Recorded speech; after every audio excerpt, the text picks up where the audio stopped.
రోజు తెలంగాణల అనేకమైన విద్వాంసాలు భాగంగా మరి మూసి ప్రక్షాళన పేరుతోని మరి ఈ రోజు చాలా కొన్ని వేల ఇండ్లు ఈ రోజు నోటీసులు పంపినరు. చాలా వరకు ఇండ్లు కూలగొట్టినరు, ఇంకా కొన్ని కూలగొట్టబోతుండ్రు. ఈ రోజు దానికి చాలా రీజన్ చెప్పారు.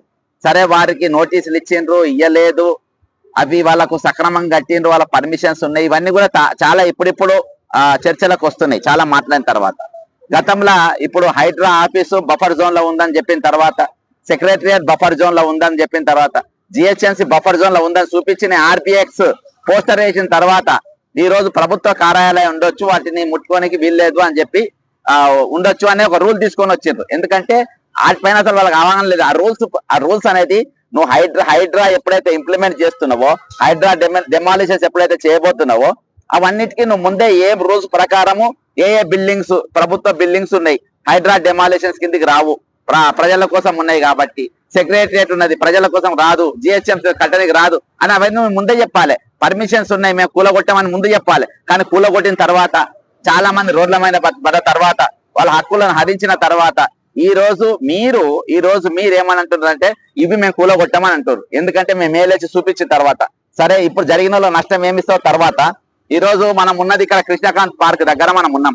ఈ కృష్ణకాంత్ పార్కు దీన్ని గతంలో యూసుఫ్ కూడా పెద్ద చెరువు అనేది, ఇది దాదాపు 100 ఎకరాల విస్తీర్ణంలో ఉన్న పెద్ద చెరువు. ఇక్కడ చాలా మంది కాంట్రాక్టర్లు తీసుకొని వచ్చి వాళ్ళ మట్టి కానీ ఎక్కడ డెమాలిషన్ జరిగిన మట్టి అంతా ఇలా పోస్టోళ్ళు అన్నట్టు కాంట్రాక్టర్స్ అక్రమంగా. అది అయితే ఇది ఈ రోజు ఎక్కడ కూడా మీరు గూగుల్ మ్యాప్స్ లో ఈ చెరువు దొరకది. ఈ పెద్ద చెరువు ఒకప్పుడు చెరువు ఉండే అనే గూగుల్ మ్యాప్స్ లో దొరకది, హెచ్ఎండిఏ పరిధిలో ఉన్న లిస్ట్ లో దొరకది. ఇక్కడికి వస్తుంది. ఇది యూసుఫ్ కూడా, ఇది కృష్ణకాంత్ పార్క్. ఇది అంటే కృష్ణ పార్క్ అంటే పెద్ద చెరువు, యూసుఫ్ కూడా పెద్ద చెరువు. ఇప్పుడు దాంట్లో కృష్ణ కాంత్ పార్క్ కట్టిండ్రు. ఇది కట్టింది ఎవరు అంటే చంద్రబాబు నాయుడు పీరియడ్ లో కట్టిండ్రు. దీని వెనక పోతే దీని చరిత్ర నేను వేరే చెప్తా, ఎవరెవరు ఇల్లు ఉన్నాయనేది చెప్తా. ఇది పెద్ద చెరువు. ఇప్పుడు ఈ చెరువు ఇలా కనిపించాలి కదా. ఇక్కడ హుసేన్ సాగర్ ఉంది, హుసేన్ సాగర్ కనిపిస్తుంది. హుసేన్ సాగర్ లేకుంది, ఉస్మాన్ సాగర్ లేకుంది, హిమాయత్ సాగర్ లేకుంది, దుర్గం చెరువు లేకుంది, గోపి చెరువు ఉంది, షామీర్పేట్ సాగర్ ఉంది, నాగార్జున సాగర్ ఉంది, అల్వాల్ లేకుంది, లోటస్ పాండ్ ఉంది, గండిపేట్ లేకుంది. ఓకేనా. ఇది హెచ్ఎండిఏ పరిధిలో ఉన్న పేర్లు. ఇళ్ళెల్లా కూడా దీని పేరే లేదు, పెద్ద చెరువు పేరే లేదు. ఈ రోజు నేను హైడ్రా అధికారులను కానీ మున్సిపల్ శాఖ దగ్గర పెట్టుకున్న మన రేవంత్ రెడ్డి గారిని అడుగుతున్నది ఒకటే. ఈ రోజు ఈ చెరువు మీరు హైడ్రా స్టార్ట్ చేసింది కదా, హైడ్రా స్టార్ట్ చేసినప్పుడు మరి అన్ని చెరువుల లిస్ట్ ఎందుకు లేకుండే. ఇందులో సున్నం చెరువు ఉంది, ఇక్కడికి వచ్చే సున్నం చెరువు ఉంది, ఇంకా దీని చుట్టూ గుల్లగొట్టిన ఇందులో ఉన్న ఇది దాదాపు 100 సంవత్సరాల కింద మ్యాప్. ఈరోజు సర్వే, మీరు స్టేట్ సర్వే దానిలో పోతే దీని లిస్ట్ లేదు. మీరు ఏ సర్వే దానిలో లిస్ట్ చూసినా మీకు ఇది లేదు. ఈ మ్యాప్ దాదాపు ఒక 2 నెలలకెళ్ళిన కష్టపడితే నాకు ఇది ఒరిజినల్ మ్యాప్ దొరికింది. 100 సంవత్సరాల కింద ఉన్న మ్యాప్ లేటెస్ట్ గా తీసుకోవడం జరిగింది. ఇందులో ఈ చెరువు ఎందుకు గాయబైపోయింది, దీని వెనుక ఉన్న ఇండ్లెవరి, ఇందులో ప్లే చేసింది ఎవరంటే ఆనాడున్న చంద్రబాబు నాయుడు. ఈ రోజు జిహెచ్ఎంసి అంటే Hyderabad municipal administration and development అథారిటీకి దానికి అడ్వైజర్ గా ఎవరు ఉన్నారంటే ఈరోజు చంద్రబాబు నాయుడు మనిషి, ఆంధ్రాకు సంబంధించిన వ్యక్తి రఘునాథ్ రెడ్డి అనే ఆయన పెట్టిండ్రు. ఎందుకనంటే ఇటువంటి లొసుగులు ఏవి కూడా బయటపడద్దని. దీని వెనక ఎవరెవరు ఉన్నాయి, దీని వెనక బఫర్ జోన్ ఎక్కడ దాకా ఉన్నది, ఇది 100 ఎకరాల విస్తీర్ణం అయితే దీని గురించి మీరు ఏది బఫర్ జోన్ కిందకి వస్తారా, చెరువు కింద పెట్టినరా లేదా అనేది ఈ రోజు ప్రభుత్వం తేటపరచాల్సిన అవసరం ఉన్నది. ఈ రోజు వేల ఇండ్లు కూలగొట్టిన తర్వాత మేము పర్మిషన్ ఉన్న ఇండ్లు కూలగొట్టము, పర్మిషన్ తీసుకున్న కూలగొట్టము. మరి కూలగొట్టిన వారి సంగతి ఏంది, మీరు వారికి నష్టపరిహారం ఇయ్యాలో వద్దా? 2013 చట్టం ఏం చెప్పింది? ఇప్పుడు ఇండ్లు పోయిన వాళ్ళకి ఇల్లు, జాగా పోయినానికి జాగా, గుడిపోతే గుడి, బడిపోతే బడి. అది ఇంప్లిమెంట్ చేయకుండా మీరు ఏ విధంగా కూలగొడుతున్నారు? అది ఫ్రేమ్ చేసింది 2000 చట్టం తీసుకొని వచ్చింది ఆ రోజు మన్మోహన్ సింగ్ ప్రభుత్వం తీసుకొని వచ్చింది. కాంగ్రెస్ పార్టీ అధికారంలో ఉన్నప్పుడు యూపీఏ సర్కార్ తీసుకున్నటువంటి ఆ చట్టాన్ని ఇంప్లిమెంట్ చేయకుండా మీరు ఈ రోజు దిన్ దహాడే దాదాపు 1000 మంది ఈ రోజు నిరాశ్రయాలను చేసింది. ఈరోజు ప్రభుత్వం వాళ్ళందరూ కూడా కంపన్సేషన్ ఇవ్వాల్సిన అవసరం ఉన్నది, వాళ్ళందరూ కూడా నష్టపరిహారం ఇవ్వాల్సిన అవసరం ఉన్నది. ఈ రోజు ఈ లిస్టులలో మీరు ఈ చెరువులను గాయబ్ చేయాల్సిన అవసరం ఏమున్నది? ఎవరి ఆదేశానుసారం చేసిండ్రు, ఎవరు పరిపాలన చేస్తుండ్రు? ఈ రోజు ఇక్కడ చంద్రబాబు నాయుడు ఆధ్వర్యంలో తెలంగాణ నడుస్తుందా, లేకుంటే తెలంగాణలో కాంగ్రెస్ ప్రభుత్వం నడిపిస్తుందా? ఇక్కడ దాదాపు 8 మంది అడ్వైజర్స్ ను ఆంధ్రాకి వెళ్ళి తెచ్చుకొని ఈ రోజు నడిపిస్తున్నారు. మరి నేను ఒకటే అడుగుతున్నా, ఈ రోజు పెద్ద చెరువు 100 కిలోమీటర్ 100 ఎకరాల కంటే ఎక్కువ ఉన్న ఈ కృష్ణకాంత్ పార్క్ గతంలో ఉన్న పెద్ద చెరువు ఈ లిస్ట్ లో ఎందుకు లేదు, ఎందుకు ఇంట్లో చూపెడతలేరు? ఇప్పుడు ఇక్కడికి వెళ్ళి మనం కొన్ని ఇండ్లు దీనికి దగ్గరలో ఉన్న అంటే దీని బఫర్ జోన్ లో ఉన్న ఇండ్లు కొన్ని పెద్ద విఐపి లైన్లు నేను ముందుకు పోయినాక నేను చూపెడతా. మనం ఇక్కడికి వెళ్ళి అక్కడికి పోదాం.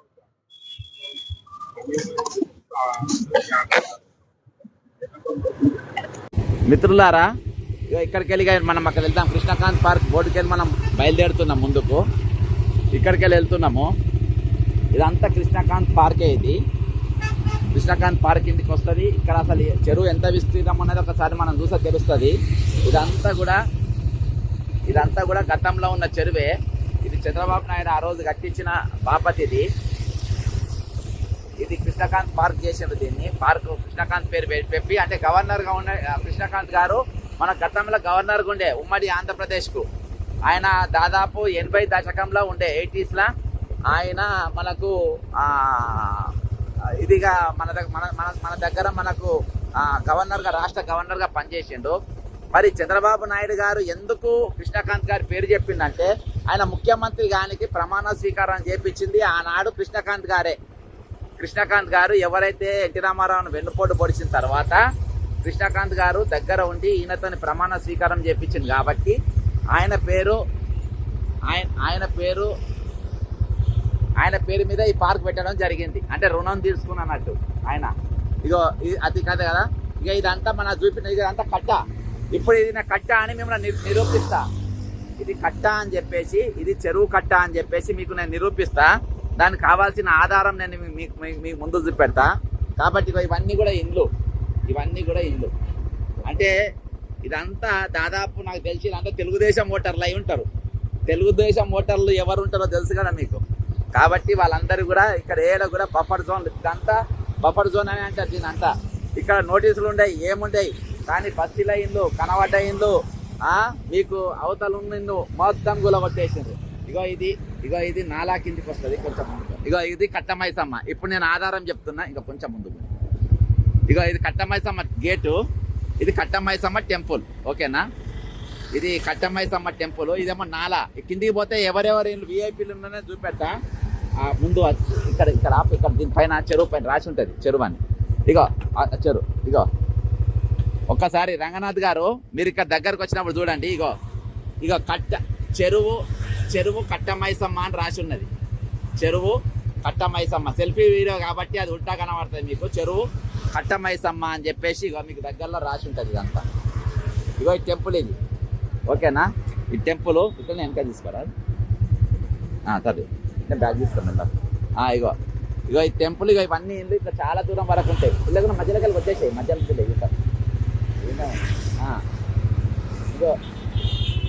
ఇదంతా అది ఉంది ఇవిట అన్నాడు. ఇవన్నీ కూడా ఇండ్లు. ఇవన్నీ ఇండ్లు. వీటికి దేని గుడి ఇవ్వలే. నేను బాజాబ్తా చూపించిన కదా. మీకు బాజాబ్తా చూపించిన కదా. ఇదంతా చెరువు కట్ట. ఇదంతా అంటే ఇక అక్కడ దాకా ఉండొచ్చు. గుడి ఇక్కడ దాకా కట్టింది కాబట్టి అక్కడ దాకా మంగళ సమాజ్ ఇట్లా పోవచ్చా? రైట్ ఇట్లా తీసుకుంటున్నాము. ఇదంతా కట్ట. మన కట్ట పక్కన ఉన్న ఇళ్ళ మధ్యలోకి వెళ్ళిపోతున్నాం. ఇక్కడ ఇప్పుడు ఒక పెద్ద విఐపి ఇల్లు చూపెడతాం మీకు. కాకపోతే ఇది నేను ఏ ఇల్లు కూడా కూలగొట్టాలని నేను అంటలేను. అంటే ఈరోజు ఒక్కొక్కరికి ఒక్కొక్క తీరుగా న్యాయం ఏ విధంగా ఉంటుంది అనేది మీకు చూపెడుతున్నా. చెప్పండి. న్యాయం ఒక్కొక్కరికి ఒక్కొక్క విధంగా ఏ విధంగా ఉంటుంది, ఏ విధంగా న్యాయం అనేది మారుతాయని చెప్పేసి మీకు చూపించే ప్రయత్నమే. కానీ ఇక్కడ వీళ్ళ ఇల్లు గుల్లగొట్టాలి, వీళ్ళని రోడ్లు ఎక్కియాలి అనేది మన సిద్ధాంతమే కాదు. ఇంత ఎత్తుగా ఉన్నదంటే ఇదంతా కట్ట అని అర్థమైందా? ఇంత ఎత్తుగా ఎందుకు ఉంటుంది ఇది? ఇదంతా ఎందుకు ఎందుకంటే కిందికి ఉన్నది చూడండి. ఇది కిందికి ఉన్నది. ఇవన్నీ పెద్ద పెద్ద బిల్డింగ్స్ ఉన్నాయి. చిన్న ఇండ్లు ఏవి లేవు. చిన్న ఇండ్లు ఏవి కూడా లేవు. ఉన్నాయి అన్ని పెద్ద ఇండ్లే. అర్థమైందా? ఉన్న ఇండ్లన్నీ కూడా పెద్ద పెద్ద ఇండ్లు, పెద్ద పెద్ద బిల్డింగ్లు ఉన్నాయి. అర్థమైందా? గరీబోళ్ళను ఆడ ఇల్లు కొనేటప్పుడు కనీసం వాళ్ళ సామాన్లు తీసుకొని ఇవ్వలే, వాళ్ళ అన్నం తిననియలే. అన్నం తింటాం, గిన్నెలు చదువుకుంటాం అన్న సామాన్లు చదువుకోకుండా మీరు ఇష్టం వచ్చినట్టుగా వాళ్ళ మొత్తం కంప్లీట్గా డెమాలేషన్ చేయడం జరిగింది. ఇగో ఇప్పుడు కట్టమైసమ్మ టెంపుల్ వస్తుంది ఇక్కడ. ఈడ ఈడ ఈడ కట్టమైసమ్మ టెంపుల్. ఇగో ఇది ఓకేనా, ఇది కట్టమైసమ్మ టెంపుల్. ఇట్లకెళ్ళి ఇక రైడ్ తీసుకోండి, ముందుగా రైడ్ పైకి ఎక్కి. ఇగో ఇది కట్టమైసమ్మ టెంపుల్. ఇగో ఈ చెరువు, ఇప్పుడు మన చుట్టూ తిరిగి వచ్చినాము. ఈ చెరువు ఇట్లకెళ్ళి రైడ్ తీసుకోండి. ఇట్లకెళ్ళి చెరువు. ఇగో ఇదంతా ఇగో కిందికి వెళ్ళి నాలా. ఇగో ఈ కింద పోతుంది కదా, ఈ బండ్ల పార్కింగ్ ఉంది కదా, ఇది కింద నాలా పైన రోడ్ వేసిండ్రు. ఇక మూతలు ఉంటాయి చూడండి, ఇవన్నీ మూతలు ఉన్నాయి చూడండి. ఓకేనా, ఈ మూతలు ఉన్నాయి. ముందుకెళ్ళి లెఫ్ట్. ఇది ఇప్పుడు ఆ కట్టకెళ్ళి మనం ఎంత దూరం వచ్చినామంటే చూడాలి. ఎందుకంటే ఇప్పుడు మనకు చూపించకపోయేది, నేను చాలా పెద్ద మనిషి ఇల్లు నేను చూపించబోతున్నా. ఇట్లకెళ్ళి చాలా పెద్ద విఐపి ఇల్లు, ఇక్కడికి వెళ్ళి చూపించడానికి పోతున్నా. ఇగో ఇదంతా ఎట్లొస్తుంది అనేది మీరు చూసుకోవాలి. ఇక ఇవన్నీ దేని కిందకి వస్తాయి, ఏ బఫర్ జోన్ కిందకి వస్తాయి, ఈ బఫర్ జోన్ కింద ఉన్నాయా కావా, ఇట్లా రైట్ కొని మీరు అన్నీ చూసుకోండి. ఇక ఇక్కడ షాప్లో అన్నీ చూపెడుతున్నా. ఇక ఇట్లా పోనీ, ఇట్లా స్ట్రైట్ పోనీ. ఇక ఇళ్ళన్నీ ఇదంతా కూడా కాలనీ. ఓకేనా, ఇదంతా కూడా కాలనీలు. ఇవన్నీ పెద్ద పెద్ద కాలనీలు ఇక్కడ ఉన్నాయి.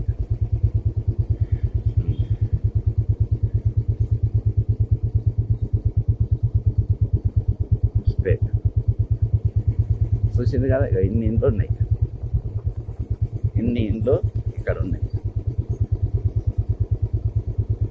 Right right.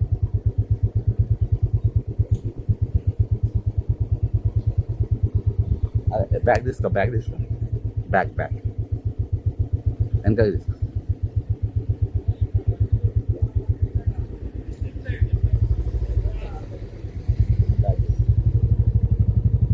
ఇవన్నీ విఐపి అండి.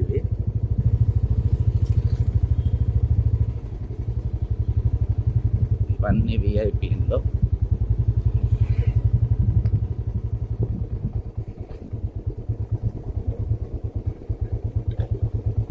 మనం దాటేసినట్టు మా ఇల్లు. ఇక్కడ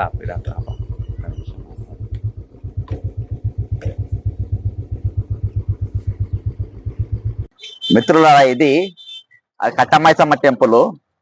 ఆ వెనుక ఉన్నది కృష్ణకాంత్ పార్కు. అది యూట్యూబ్ కూడా పెద్ద చెరువు. అది పెద్ద చెరువు అని చెప్పి కట్టమైసమ్మ దగ్గర చూపించిన. అక్కడికి వెళ్ళి ఇక్కడికి బఫర్ జోన్ ఉంది. కింద మనం నిలబడేది నాల. ఇది చూపి, ఆ నాల. ఇగో నాల, ఇది చూపి. ఇగో ఇది నాల, పెద్ద నాల. ఇగో ఇక్కడికి వెళ్ళి అక్కడ దాకా మొత్తం పెద్ద నాల. ఇది ఈ నాల వస్తుంది. ఇక ఇక్కడికి వెళ్ళి నేను చూపెడతా అన్న పెద్ద రియాయితీలో ఏం లేదంటే, ఈ ముందు అంటే పర్టికులర్ గా ఆయన ఇల్లు చూపిస్తే బాగుండదు. ఎందుకంటే ఆయన చాలా పెద్ద పెద్ద ఆపరేషన్ చేసింది కాబట్టి ఆయన పేరు చూపించద్దు. అదే మన హైడ్రా కమిషనర్ రంగనాథ్ గారి ఇల్లు ఇక్కడనే. ఈ రౌండప్ ఈ రేడియస్ లా నేను ఇల్లు పర్టికులర్ గా చూపెడతలేను, ఎందుకంటే ఆయన సేఫ్టీ మెజర్స్ లా ఆయన ఇంటికాడికి కూడా పోయినా, బయట గన్మెన్ కూడా ఉంటాడు. దసరా టైంలో చూసిన కాబట్టి నేను అంతా ఈ వర్క్ అంతా చేయడానికి దాదాపు నెల 15-2 నెలలు పట్టింది. ఇదంతా తీయనికి, మ్యాప్లు ఇవన్నీ తీయనికి. దసరా కంటే ముందు రోజు నేను వాళ్ళ ఇల్లు కూడా చూసిన, బయట గన్మెన్ ఉండే. ఈ రేడియస్ లా ఆయన ఇల్లు ఉన్నది. ఇంకా మన చనిపోయిన ఉమేష్ చంద్ర గారి ఇల్లు కూడా అన్నే ఉంటది. ఆ దగ్గరలో ఇలా ఇల్లు కూడా ఉంటది. కాబట్టి నేను ఈ రోజు నేను ఒకటే చెప్తున్నా, రంగనాథ్ గారు, నేను మీ ఇల్లు బఫర్ జోన్ కిందికి వస్తుందని నేను అంటలేను, FTL లో ఉందని కూడా నేను అంటలేను. అది కట్టమైసమ్మ టెంపుల్ అంటున్నా. కట్టమైసమ్మ అంటే చెరువు కట్టకు టెంపుల్ కడతారు. అది మా ఎడ్డి లెక్క, మా ఎడ్డోళ్ళ, తెలంగాణ ఎడ్డోళ్ళ లెక్క మాది కట్టమైసమ్మ టెంపుల్. అక్కడికి వెళ్ళి ఈ రేడియస్ లో మీ ఇల్లు ఉన్నాయి. మీరు కొలిసి చూపియండి, మీరు మీడియాని తీసుకురండి. నేను ఒక వీడియో రిలీజ్ చేసి అందరికి పంపుతున్నా. మీరు వచ్చి మీడియాని మొత్తం తీసుకురండి.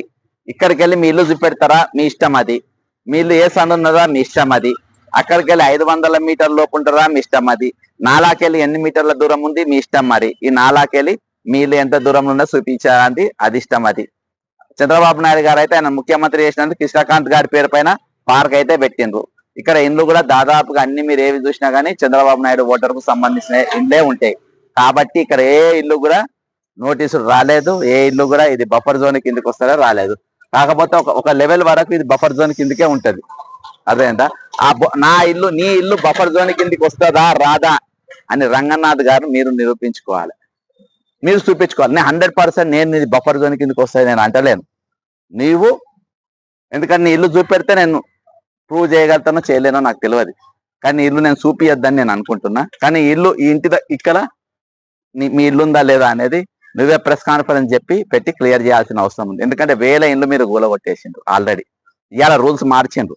కానీ పోయిన ఇండ్లు, పోయిన కన్నీట్లు, పోయిన గాథలు అవి తిరిగి రావు కదా ఈరోజు. కాబట్టి వాళ్ళందరూ కూడా నష్టపరిహారం ఇవ్వాలి. హక్కు ప్రకారం ఏ విధంగా చట్ట ప్రకారం ఇవ్వాలనో, వాళ్ళకు ఓనర్స్ ఏ విధంగా ఇవ్వాలనో. పర్మిషన్లు ఉన్న ఇండ్లు మేము కూలగొట్టాం కదా అన్నారు కదా, మరి కూలగొట్టిన ఇండ్లకు ఆల్రెడీ పర్మిషన్ ఉన్నాగా కూలగొట్టిన ఇండ్లకు మీరు వెంటనే వాళ్ళకు నష్టపరిహారం ఇవ్వాల్సిందే. ఈరోజు పర్మిషన్ తీసుకున్న వాటికి ఇవ్వాల్సిందే. ప్రభుత్వం స్థలాలలో ప్రభుత్వ బిల్డింగ్లు కట్టవచ్చు, వాటికి కట్టవచ్చు అని ఇప్పుడు అన్నారు కదా, మరి ముందెందుకు అనలేదు? అంటే న్యాయం ఒక్కొక్కరికి ఒకటి కాదు. ప్రభుత్వ బిల్డింగ్ అయినా ఏదైనా మీరు ఒక డిసిజన్ తీసుకొని ఒక రూల్ అంటే ఆ రూల్ ప్రకారం ఉండాలి. ఆ రూల్ లోపు మేము ఫ్రేమ్ అయితే ఇది కాదని. ఈరోజు చాలా మంది మనం చూస్తున్నాం. మరి తిరుపతి రెడ్డి గారు, రేవంత్ రెడ్డి గారు సొంత అన్నకు, ఈరోజు మూసిరెడ్డి వాళ్ళ సొంత అన్నకు నోటీస్ పంపిండ్రు. ఆయన కూలగొట్టలే. ఆయన నోటీస్ కోర్టుకు పోయి స్టే తెచ్చుకునే అవకాశం ఆయనకి ఇచ్చిండ్రు. అదే లగిచెర్ల కాడనేమో అలా ఇండ్లు జాగాలు బాజాప్తా గుంజుకుంటారంట డెవలప్మెంట్ కోసం. మరి డెవలప్మెంట్ కోసం తిరుపతి రెడ్డి సహకరించాడు. తెలంగాణ డెవలప్మెంట్ కోసం ముఖ్యమంత్రి రేవంత్ రెడ్డి గారు అన్న సహకరించాడు. కానీ మంది భూములు ఇవ్వాలి, మంది ఇల్లు కూలగొట్టుకోవాలి, మంది మాత్రం సహకరించాలంట వీళ్ళకు. వా, ఇదెక్కడ న్యాయం సార్ ఇది? కాబట్టి న్యాయమైన, చట్టమైన, లాస్ అయినా మనిషికి వెళ్ళి మనిషికి మారద్దు. ఈరోజు నేను ఒకటి మళ్ళీ చెప్తున్నా, ఇక్కడ ఇండ్లు కూలగొట్టాలని నేను అంటలేను, ఇది బఫర్ జోన్ కింద కూలగొట్టాలని నేను అంటలేను. ఇవి మీరు చేసే ముందు మీరు ఒక ప్రణాళికబద్ధంగా మీరు చేయలేదు, మీరు తప్పు చేసిందని నేను చెప్తున్నా. ఈరోజు మున్సిపల్ అడ్మినిస్ట్రేషన్, మీరు అంతేకాకుండా రెవెన్యూ డిపార్ట్మెంటు, ఇరిగేషన్ డిపార్ట్మెంట్లు, మైనర్ ఇరిగేషన్ డిపార్ట్మెంటు, హెచ్ఎండిఏని ఇవన్నిటిని పెట్టుకొని ఈరోజు మీరు కరెక్ట్గా పనిచేస్తే ఈరోజు ఇంత నష్టం జరిగేది కాదు. సహకరించేటోళ్ళు నష్టపరిహారం 2013 చట్టం మా మన్మోహన్ సింగ్ ప్రభుత్వం తెచ్చి మేము ఇస్తామని చెప్తారు. ఈరోజు చంద్రబాబు నాయుడుకు కట్టినటువంటి పార్కు చెరువులు ఉంటుంది, మీ హెచ్ఎండి లేఅవుట్లో చూపియదు. ఆ చెరువు మీరు చూపియారు. ఈరోజు గూగుల్ మ్యాప్స్ కూడా చూపియారు. అన్నిట్లలో గాయబ్ చేశాను. నేను ఒక మ్యాప్ నేను సంపాదించి తెచ్చిన కాబట్టి ఈరోజు తెచ్చింది. ఇది కేవలం ఒక వాస్తవం. దీని వెనుక ఉన్న చీకటి కోణాన్ని చూపించే ప్రయత్నం నేను తెలంగాణ ప్రజలకు చూపించాలి ప్రయత్నాన్ని నేను మీరు తీసుకురావడమే నా యొక్క ప్రధానమైన ధ్యేయం. ఇంతకు మించి నాకేం లేదు. అంతకు ఒక సామాజిక నా డ్యూటీ ఒక సామాజికంగా, ఒక సామాజిక కార్యకర్తగా ఈరోజు నా డ్యూటీని నేను చేసిన. ఇదేదైతే రంగనాథ్ గారు చేసిండ్రో ఇది 100%. ఈరోజు తిరుపతి రెడ్డి బఫర్ జోన్ కిందకి వస్తే అన్నది నోటీస్ పంపిరు. ఆయనది ఎంత తప్పో ఈరోజు ఒకవేళ నువ్వు గొలుసుకున్నాక నీది కూడా బఫర్ జోన్కి వస్తే నీదంతే తప్పు. ఇయాటి వరకు నాది ఏరియాలు ఉందని మీరు చెప్పలేదు. కట్టమైసమ్మ టెంపుల్ అక్కడికి వెళ్ళి ఇక్కడికి నేను అనుకుంటా 500 మీటర్లు ఉండే అనుకుంటా, ఓ 200 మీటర్లు ఉంటాయి కావచ్చు. కాబట్టి మీ ఇల్లు ఇక్కడ ఉన్న ఇల్లు దాదాపు, అందుకని మీకు చట్టం మార్చిండ్రు. మీకు డౌట్ వచ్చింది నేను ఏదో వర్క్ చేస్తున్నా కాబట్టి పర్మిషన్ ఇల్లు కూలగొట్టామని. ఎందుకంటే కూలగొట్టేసినాము, మేము సేఫ్లు ఉండాలి కాబట్టి మీకోసం ఈ రూల్ మీరు పోలీసు వాళ్ళు కాబట్టి నేను ఏ డాక్యుమెంట్ కోసం తిరుగుతున్నా మీకు తెలిసి ఉంటుంది. అది మీరు ముందే తెలిసి పసిగట్టి రూల్ మార్చుకున్నారు, మీ ఇల్లు కాపాడుకున్నారు.